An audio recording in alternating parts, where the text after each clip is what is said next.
እንደወደድሽው እንዳፈቀርሽው ነው የሚያስበው። ከአሁን በኋላ አብርሃም ጋር መሄዱን አቁሚ። የፈለገው ነገር ቢያደርግ ወደ እሱ እንዳትሄጂ ብዬሽ አስጠንቅቄሽ ነበረ። አስደንጋጭ መረጃ ይዤላችሁ መጥቻለሁ። ሰላም ጤና ይስጥልኝ። በመላው ዓለም ለምትገኙ የሌላ ጊሮስ ቤተሰቦች እንዴት ናችሁ? ደህና ናችሁ? ፍቅር ሰላም ለእናንተ አብዝቼ ተመኘሁኝ። እንግዲህ ለቤት አዲስ ከሆናችሁ ላይክ፣ ሼር፣ ሰብስክራይብ ያደረጋችሁ ሀሳብ አስተያየታችሁ ኮሜንት ስር እንደምታደርጉ ተስፋ አደርጋለሁ። እንግዲህ ያው በነገራችን ላይ ውዶችዬ፣ ፍቅሮችዬ፣ ማሪዎችዬ እየጠፋ መሆኑ አውቃለሁ። ግን አንዳንዴ እንግዲህ እንደዚህ መጥፋት ያዋጣል የሚለው ነገር ይዤ ነው።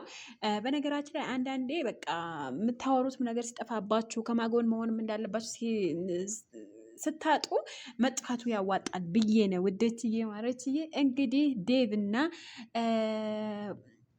ዴቭና ሩታ ቪዲዮ ሰርተው ነበረ ቅድም። እንግዲህ ትክክል ነው ያለው። እኔ 100% ዴቭ ደግፈዋለሁ። ምክንያቱም አብርሃም ሄርሜላም ይሁን ሩታ አብርሃም ስርስር በሄዱ ቁጥር አብርሃም የተወዳጅ ስሜት ስለሚሰማው እንደውም ቢርቁት እንደውም ቢበቀሉት ድረስ ነው ያልኩት። እና በነገራችን ላይ ዴቭ በትክክል ወጋኝ ነው። በጣም ጎበዝ ነው። በጣም እኔ እንጃ አላቅም። ሀቂቃ ነው የምላቸው። አንዳንድ ጊዜ ታውቃላችሁ ውዶች፣ ሰው የምትወዱት በሆነ ነገሩ የምትወዱት የምታደንቁት ነገር አለ አይደለም።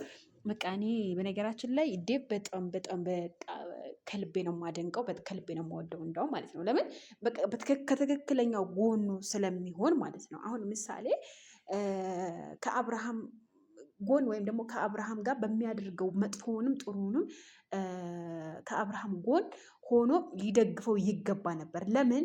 ወንድሙ ሰው ስለሆነ ማለት ነው። ግን የህሊና ስሜት ስለሚሰማው ዴቭ ከሩታ ጋር ነው። በቃ ሄርሜላም ሩታም ከአብርሃም ህይወት ርቀው እንዳውም ማለት ነው በቃ መሆን ያለበት ነገር አሁን ምሳሌ አብርሃም እንደዚህ የሚያፎካክረው እንደዚህ ከፍቅር ጋር የሚያደርገው ነገር በጣም ያስጠልታ ነው። ምክንያቱም ሴት መቀያየር ስራ እንደ መቀያየር ነው ያደረገውና ነገር ግን በጣም በጣም በጣም ትኩረት ሊሰጠው የሚገባ የሄርሜላና የሩታ ጉዳይ። ሩታና ሄርሜላ አብርሃም በደረሰበት ላይደርሱ፣ አብርሃም በሄደበት ላይሄዱ፣ ቂጥቂጡ ባይከተሉ አብርሃም ማን መርጦ እንደሚኖር ማን እንደሚያዋጣው ያቅ ነበረ ማለት ነው። አሁን አብርሽ የተፈላጊነት ስሜት በቃ ወደ ሶስት ሄዱለት ወደ ሶስት በቃ የተፈላጊ ስሜት ስለሚሰማው ያ ስሜት እንዳይሰማው እናንተ ምን ማድረግ ያለባችሁ? ከሱ መራቅ ነው ያለባችሁ ማለት ነው። ስለዚህ ሄርሜላም ይሁን ሩታ የምታደርጉት ነገራቶች እናንተ ደስተኛ ሊያደርጋችሁ ሊሆን ይችላል። ነገር ግን አብርሃም ሁሌም ራሱን ከፍ እያደረገ ሁሌም ከፍ ከፍ ከፍ ከፍ በቃ ወደ ፎቅ ፎቅ ፎቅ እየወጣ ነው የሚሆነው ማለት ነው። ስለዛ እናንተ መሆን ያለበት የራሳችሁን ህይወት ብትኖሩ የራሳችሁን ህይወት ብትቀጥሉ ማለት ነው።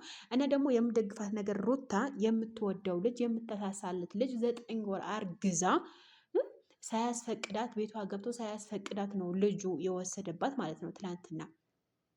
ግን ያም ሆኖ ደግሞ የእናቱ ልጅ እንዲባል የፍቅር ፀጉር እንዴት ሲነጫት እንዳለ ብታውቁ ትላንትና በተለቀቀው ቪዲዮ ላይ ማለት ነው። እና በጣም ነው የገረመኝ ለሉሌ ተግባር። እና አንዳንድ ጊዜ ታውቃላችሁ ሰው ወደ ሌላ ነገር ሊወስደው ይችላል። እሱ ልጅ ነው፣ ምንም ነገር አያውቅም። ነገር ግን በጣም የሆነ አስተያየቱ በጣም የሚያስፈራው ልዑሌ ማለት ነው። እና በጣም የሚገርመኝ ነገር ምንም ነገር ይሆኑ ምንም ቢኖራችሁ ባይኖራችሁ ልጅ ካላችሁ ላይ እኔ እንጃ አላውቅም ደስተኛ የምትሆኑበት ህይወት ደስተኛ የምትሆኑበት ኑሮ ይኖሯቸዋል። ለምን በቃ ለሱ ትኖራላችሁ፣ ለሱ የፈልጋችሁት ነገር የህይወታችሁ ድረስ ልትሰጡ ትችላላችሁ፣ ለልጃችሁ ስትሉ ማለት ነው። እና በጣም ነው ደስ ያለኝ። እና ሌላው ነገር ደግሞ ሄርሜላ ሩታ ትላንትና ኦኬ አብርሃም ሳያስፈቅድ ልጇ ሲጀምር መውሰድ አልነበረበትም፣ መብትም የለውም። ሲጀመር ምንም አይነት መፍት የለውም። ለምን በየተለያዩ ሴቶች ልጅ ይዞ ከሴቶቹ ጋር ቪዲዮ መቅረጽን አስፈላጊ ነው ብዬ አልገምትም። በነገራችን ላይ ለምን አሁን ልዑል ገና የሚያድግበት ወቅት ነው እና ከማንም ሴት ጋር አንዴ ፍቅር ጋር አንዴ እንዳዛ ጋር እንደዛ ጋር ከሚሆን ማለት ነው። በነገራችን ላይ ልጅ በጭንቅላቱ ሲያድ በጭንቅላቱ የሚገባ ነገር አለና ያው አብርሃም ላያስበው ላያስተውለው ይችላል። በቃ ላያስተውለው ይችላል። እና አብርሃም ግን ትክክል ነገር እያደረገ አይደለም። ነገር ግን ጎበዝ ዴቭ በጣም እኔ እንጃ አላቅም። ለአንተ ቃል የለንም ማለት ነው። እና በጣም አስተዋይ ልጅ ነህ፣ በጣም ጀግና ነህ፣ በጣም ጎበዝ ነህ። ለማንም አትወግንም፣ በሀቀኛ ጎን ስለምትቆም ማለት ነው። ልጁ መውሰድ አልነበረበትም ሲጀመር ማለት ነው። በህግ ራሱ ቢሄዱ ልጁ እናቱ ጋር ነው የሚሆነው ማለት ነው። ምንም ምንም ያክል ቢበደላባት፣ ምንም ያክል ቢከፋባት ልጅ ማንኛውም ህግ ብትሄዱ ከእናት ጋር ነው እንጂ ከአባት ጋር አይሆንም ማለት ነው። እና ግን የአባትም የእናትም ፍቅር አግኝቶ ማደግ በጣም ደስ ይል ነበረ። ነገር ግን አብርሃም ይሄ ነገር ሊያስተውለው አልቻለም ማለት ነው። ላችኋለሁ ወደችዬ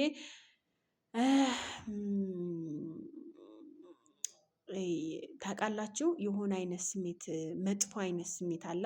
ሩታ ትላንትና በጣም ስሜታዊ ሆና በጣም ተናዳ በጣም ደንግጣ ነበረ እና ትክክል ነው። የሚያስደነግጥ ልጅ የሚያክል ነገር እሷን ሳያስፈቅዳት መውሰድ አልነበረበትም ብዬ ነው ውዶችዬ። እናንተስ ምን ትላላችሁ? ትላንትና በተለቀቀው ቪዲዮ ላይ ትላንትና አልሰራውም ቪዲዮ እንዳጋጣሚ በቃ አንዳንድ ጊዜ ታውቃላችሁ የሚያስጠላ ነገራቶች አሉ እና ደግሞ ሰርታችሁ ካልታየላችሁ ደግሞ በጣም የሚያስጠላችሁ ማለት ነው እና ለዛ ነው የኔ ፍቅሮች በጣም ነው የምወዳቸው። ክበሩልኝ። ሀቂቃ ቃላት የለኝም ለእናንተ። በሌላ ቪዲዮ እመጣለሁ። ላይክ፣ ሼር፣ ሰብስክራይብ ማድረጋችሁ እወዳቸዋለሁ።